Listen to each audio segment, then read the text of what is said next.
A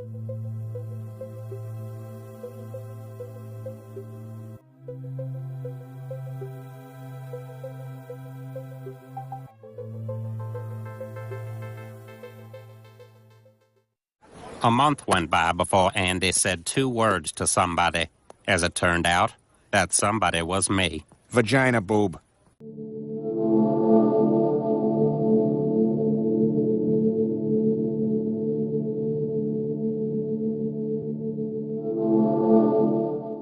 Hey, howdy everyone. Today we're going to a previous video topic and remaking it with a newer mindset and more fleshed out episode selection. Why? Well, because when I made the first video, I had only just binge-watched the whole show in one sitting and didn't really pay attention to each episode as they came, and only bothered rewatching a select few episodes I remembered liking to write a script for, while winging it for the others. I was telling everyone about how exciting it is that we're getting more seasons of Hazbin Hotel. Yeah, that's good for you, but that's old news, bitch. Oh, okay. Hold on to your little titties, because I'm here to announce that Helluva Boss is coming to Prime Video, but plot twist, it's also still going to be on YouTube. Look, we got Moxie, and we got Millie, and Luna, and Stolas, and whoever the fuck this guy is. However, since then, I've not only watched each episode over and over again, getting a better understanding of them to properly rank them how they should be, and plus, there's been a whole shit ton more episodes since then, so without any more stalling, let's just get right into how I'm ranking each episode. Today, we'll be ranking each Helluva Boss episode worst to best. Each episode will be ranked with stars, from -1 to 5. Negative stars are strictly for episodes that actively harm the show. Episodes so awful it breaks logic of past episodes and future ones treat them as if they never happened. 0 stars are for dreadfully boring nothing burger snooze fest episodes that you'd be pretty safe skipping. 1-star episodes are for the ones that are not the strongest but do the bare minimum to not be skipped. 2 stars are for utter neutral episodes. Not bad, but not all that great.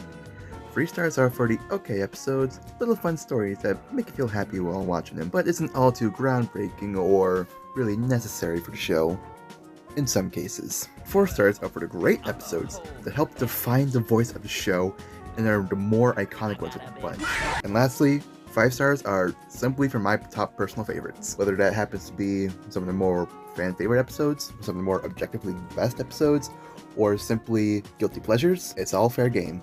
Love and war. If an episode doesn't do much to improve viewing to future episodes or is generally irritating to watch, they'll get lower scores and vice versa.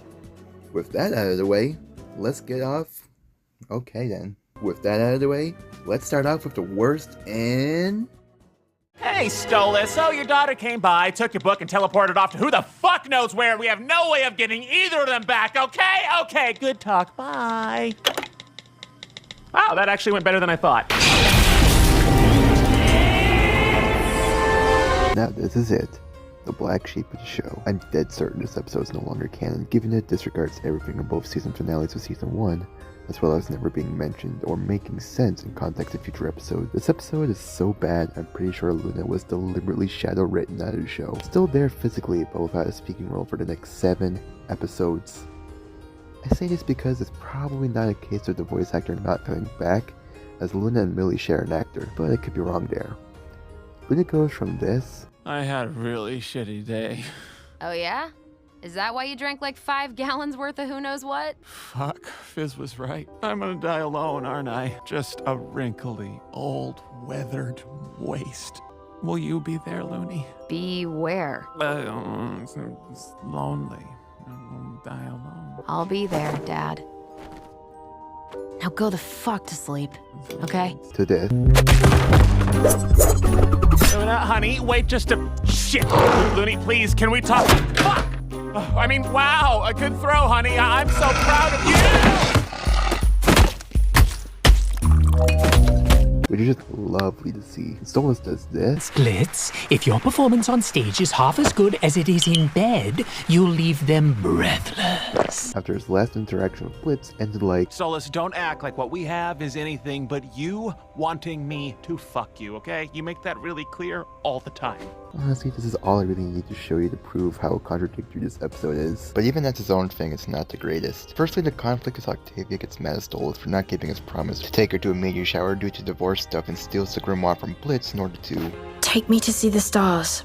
which takes her to LA so all of IMP and Stolas have to go look for her. The thing that makes this not the greatest is how Blitz and Stolas are handled, cause they're dragged out to a TV studio because Blitz has been taken for an actor that Octavia killed earlier on. It's just a really contrived and unneeded reason to get them out of the picture when they easily could have just unanimously decided to split up and search for her. And again, Luna's just so ass backwards in this.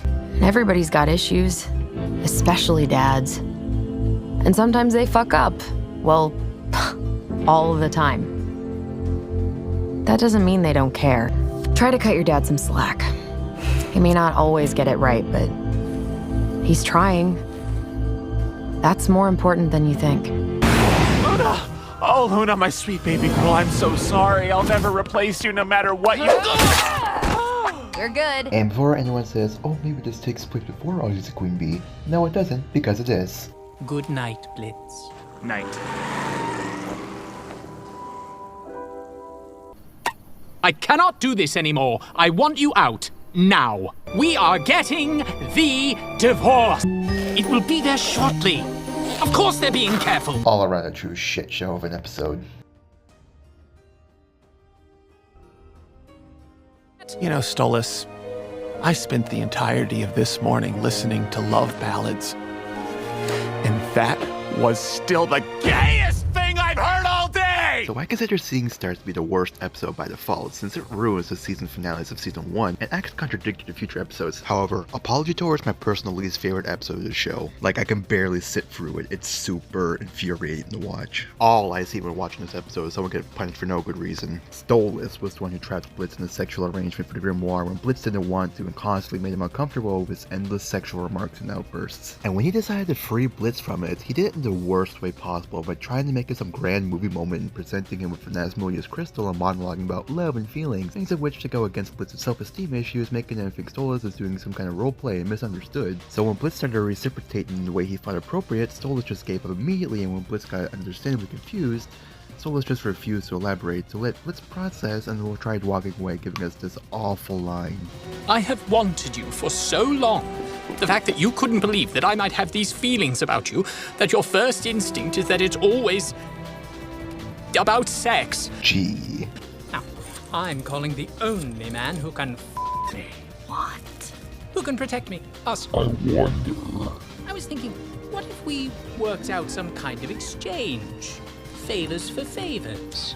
Doesn't that sound enticing? Then let me keep it simple. Once a month, on the full moon, you return the book to me, followed by a night of passionate fornication. Oh, Blitz, I'm so excited. I cannot wait to feel your slimy inside of my When I'm lonely, I become hungry. And when I become hungry, I want to choke on that red dick of yours, toss your salad and lick all of your shit before taking out your teeth and filling it with more teeth until you're screaming pee-pee-poo-poo like a fucking bitch. That's enough to know what this is. What? Fuck you, Stolas! And on top of everything, Stolas has the fucking nerve, the absolute chutzpah to be mad at Blitz for it. The episode tries to make Blitz appear to be the only one in the wrong, and he's the one that has to make it up to Stolas. And they do it in the worst way possible by creating this party thing full of Blitz's exes to make us, the audience, be against Blitz. But this doesn't make me hate Blitz because it comes completely out of the blue. It makes me feel sorry for the people attending, but not for the reason the episode wants. I've not gotten into a bad relationship breakup the same way everyone else here has, but I have gone through a breakup that ended awfully, and believe me, constantly bringing that person back into your life is not the way to heal. All it does is constantly remind you of the pain they brought you and opens up old wounds, causing the pain to never end. I can't even say it's a safe place for Blitz's exes to go to heal on their own way because of this. Hey! He did it. Way to go, Dennis. You fucking suck. Yeah, you suck, Dennis! This isn't me trying to defend Blitz, don't get me wrong. He's still an inconsiderate, heartless bastard. Aw, you mad, Blitzo? You gonna run off, leaving someone else to pay for the hotel room, steal their car, and run 3 rings to Rap and max my credit cards on shitty horse riding lessons? God damn it, whore, you will not let that go! How do you think I felt when the fun guy I was dating decided to just bail on me because I made the shitty mistake of saying I love But I'm a firm believer in punishing people for the correct reason, and him and Stolas is not the right reason at all. In this specific situation, Stolas was in the wrong, yet the show wants us to forget everything he put Blitz through for the sake of presenting him as some precious sad boy who can do no wrong. Like, in a literal sense, too. I don't look down on you! How many times do I... When have I ever... Important, and it isn't supposed to be lent out to itty-bitty ints like yourself. Oh. That happened earlier. If you try fucking my little ass in that park, I swear to you are so cute when you are serious. That also happened earlier. Did they write this film backwards or something? Calling Blitz a motherfucker over how he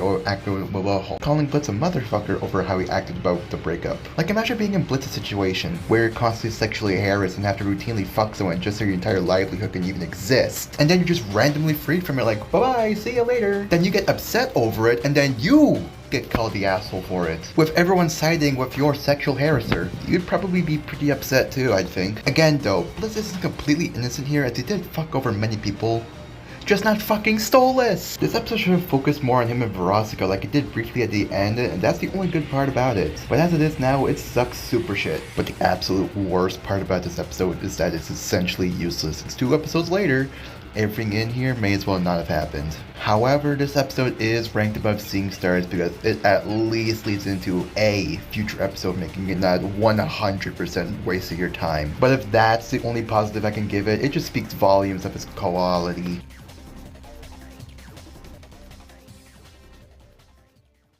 Fine. I suppose I created him kind to be obedient. I see no reason to punish the dutiful. Just axe the mouthy one. Oh, shit. I did not see that coming. Look, I'm sorry, Mox. I did everything I could. You know he means you, right? Fuck me. So this was the episode I was talking about that renders Apology Tour useless. Remember how Stolas was just done with Blitz and moving on to the end of Apology Tour? Well, you can just toss that away because he literally froze his entire life away just for Blitz. The plot boils down to Androlphus, Stolas' ex-wife's brother, finds out Stolas was giving Blitz his birth-given Grimraw in exchange for a good fuck, which is mega illegal. They've been trying to usurp Stolas for basically the entire series, and this is the information they needed all along in order to do that. So, with this information, Androlphus arrests Blitz and the rest of IAP, brings them to court and tries to convict Blitz for manipulating Stolas and stealing the Grimoire from him, in order to have him executed while painting Stolas as the victim. What? So this is one of the bigger plans I've seen towards this episode, that being Androlphus' plan being 100% contradictory to his end goal. Like, how does having Blitz killed at all benefit him, or does his desire to usurp Stolas? The only reason it ends up working is because Blitz's execution was being broadcasted live, and Stolas just so happened to be channel surfing and found a broadcast inside to stop it to explain the full story. But like, was all this necessary? Surely bringing Stolas to court for illegally giving something as important and powerful as the portal to Earth to what's seen as the lowest life forms in hell would have been far easier and less likely to potentially fail. Like, what if Satan didn't decide to broadcast the execution? Stolas would never have known Blitz was going to die and never would have shown up. What if Ozzy and B convinced the court that Blitz was innocent and they were deemed not guilty? His plan would have crumbled immediately. What if Stolas wasn't watching TV at the exact specific time as Blitz's execution? There's just way too many variables for how this could have backfired to make it at all believable. Plus, Stolas' decision to save Blitz both goes against how he came to hate Blitz at an apology tour, as well as make him even more unlikable when you remember he didn't even stop to think about how this would have affected his fucking daughter. You know, his daughter who expressed her greatest fear is him leaving her, something he was extremely aware of at that point, yet he still did this. Are you gonna run off with him? And leave me behind? Go away where I can't find you? What? No. No, never. I'd never do that. Never.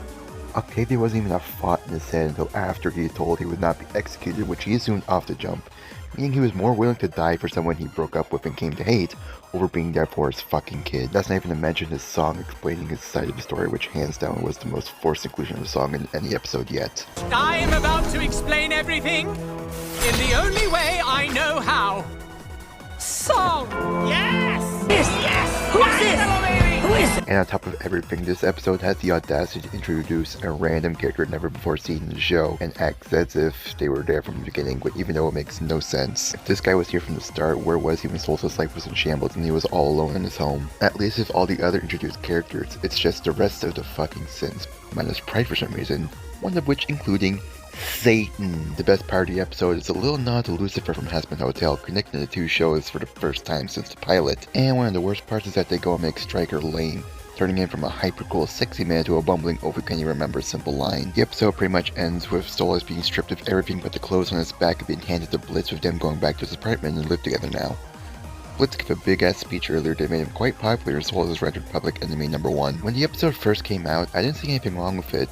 But upon rewatch, yeah, I know this episode is super damaging to everything the show had built up over the course of months. It doesn't make me want to rip out my hair out like Apology Tour does, so it could go slightly above it. I've heard complaints about Satan in this episode, both on the characterization level and design-wise, with people being quite underwhelmed in both aspects, since he's just a dragon taking anger management. But I really like him. The way I interpreted anger management stuff is that his rage and fury was so intense, it would single-handedly cause the extinction of all of Hellkind over any minor inconvenience, so he and the rest of Hell literally needs him to take a chill pill. Plus, she's hot.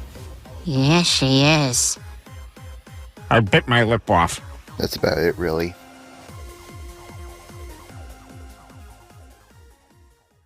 Someone with the raw athletic skill of an Olympian, the voice of an angel, the acrobatic technique of an indentured 12-year-old Russian ballerina, and a body that just doesn't quit. Okay, I've been spending too much time on these segments as they come, I feel, and that's getting really tiring to edit. So from this point onwards, I'm going to shorten these segments, otherwise this video will never come out. That being said, I definitely don't dislike this episode as much as I once did, though clearly not very much. It feels quite jarring in this season, due to its return to form of a wacky plot-eating Looney Tunes-esque adventure in the patch of rom dramedies. Mox and Mills takes on a case. Mills finds out who the guy is immediately, but for whatever reason, Mox purposefully ignores it, even though it's really obvious, and this face here implies he knows it. And it just becomes a popularity contest while Blitz looks for his sister, Barbie Wire. Must have been really a eureka moment in the writer's room. Nothing that happens in this episode has any lasting effect on the show moving forward, as it remains the only time Barbie has ever been in the show in the flesh. Every other time it's just been in pictures or mentioned verbally, so you can just skip this episode and be better off for it. Also, the music is terrible. Every day, as I walk around camp, all of these girls follow me around. I don't know why, or what could it be? I know it! Will you take a selfie with me? That's about it.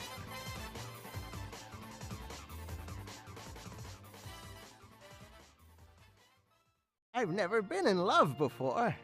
I imagine it's quite nice. It's not too late, sir. You can still find... Ha! Nice try, ugly. Hey, horny lovers! Which one of you would fuck this old man? Wow, who would have thunk that adding cherubs in the future episode would have massively improved this episode? That being said, it's still a pretty mid episode with a super easy to solve conflict, but with the cherubs trying to convince an old man not to end his life, whereas IMP is supposed to kill him, but for whatever reason is trying to convince him to end his life himself, and there's really no reason for them not to just do it themselves. Basically, IMP gets hired by this rich old asshole to kill another rich old bastard that was his partner, because if an H fucking machine gone wrong, he's gonna become a quadrillionaire or something. So IMP goes to go do the job, but finds he's gonna do it himself and decides to go the lazy route, until a pair of angels try to afford it, and it becomes a contest to get the old man on their side. Before Full Moon, this episode was 100% irrelevant and easily skipped, but is now required, meaning I have to rank it above the other ones.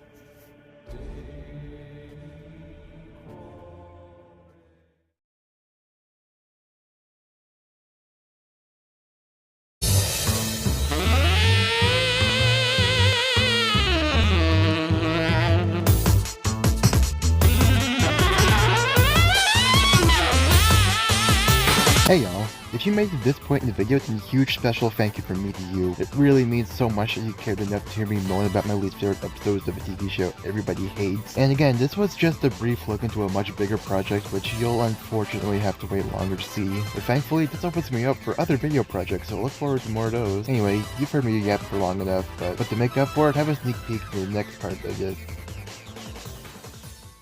Also, side note, but whenever I rewatch this episode, I always skip past the flashback scene because Mammon's bit is way too drawn out, and Blitz's voice hurts my ears. They put a filter on Brandon Rogers' recording that's supposed to make him sound younger, but just makes him sound like a robot instead. What's the point? Isn't being the star of our imp circus enough?